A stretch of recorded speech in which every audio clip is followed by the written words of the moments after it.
السلام علیکم وعلیکم السلام ورحمۃ اللہ وعلیکم السلام ورحمۃ وبرکاتہ۔ اللہ وبرکاتہ۔ شیخ، ایک باپ ہیں، ان کے 4 اولاد ہیں، تو جی بڑا بیٹا انتقال ہو گیا ہے اور باقی 3 اولاد ہیں، تو ایک اولاد گھر پہ ہے اور باپ بیمار ہے۔ ایسی حالت میں کہ وہ اپنے سے ادھر ادھر نہیں جا سکتا، اور بیٹا ان کو دیکھتا بھی نہیں ہے، پوچھتا بھی نہیں ہے، تو باپ کیا ایسی حالت میں ان کو جائزہ سے بے دخل کر سکتے ہیں؟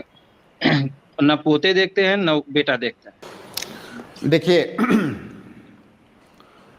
باپ کی جائیداد کے وارث ان کے بچے کب بنیں گے؟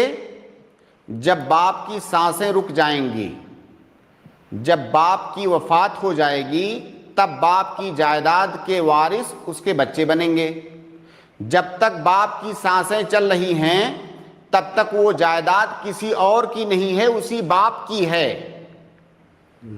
اور باپ کے مرنے کے بعد وہ جائیداد باپ کی نہیں ہے بلکہ اس کے ورثہ کی ہے۔ اگر کوئی باپ کہتا ہے کہ میں اپنے مرنے کے بعد تم لوگوں کو اپنی جائیداد سے بے دخل کرتا ہوں، تو مرنے کے بعد وہ اپنے مال کا مالک ہی نہیں ہے تو کیسے بے دخل کرے گا؟ جی بات کو سمجھیے کہ زندگی میں وہ مال اس کا ہے، اس کے مال پر کسی کا اختیار نہیں ہے۔ مرنے کے بعد جیسے ہی اس کی سانسیں رکیں اب وہ مال اس کا رہا ہی نہیں۔ اب وہ یہ کسی ایسے مال کے بارے میں جو اس کا ہے ہی نہیں وہ کہے کہ میں تمہیں بے دخل کر رہا ہوں، بھائی مرنے کے بعد وہ مال آپ کا ہے ہی نہیں، آپ بے دخل کیسے کریں گے؟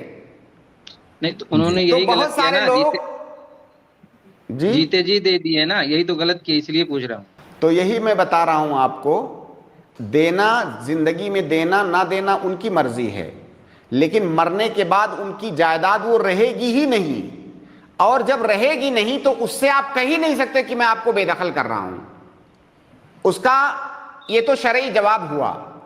اس کا سماجی حل یہ ہو سکتا ہے کہ اگر ایسے بچے ہیں جو نالائق ہیں، خدمت نہیں کر رہے ہیں، ماں باپ کا دھیان نہیں رکھ رہے ہیں، ماں باپ کو چاہیے کہ وہ جائیداد بیچیں اور خادم رکھیں اپنے لیے خدمت کرنے کے لیے، اسی جائیداد کو بیچ کر کے اسی میں سے خادم رکھیں، اس کو نوکری دیں، ایک خادم کی ضرورت ہے ایک خادم رکھیں، 2 خادم رکھیں، جتنی بھی اپنی ضرورتیں ہیں وہ جائیداد بیچ کر کے اسی سے پوری کریں۔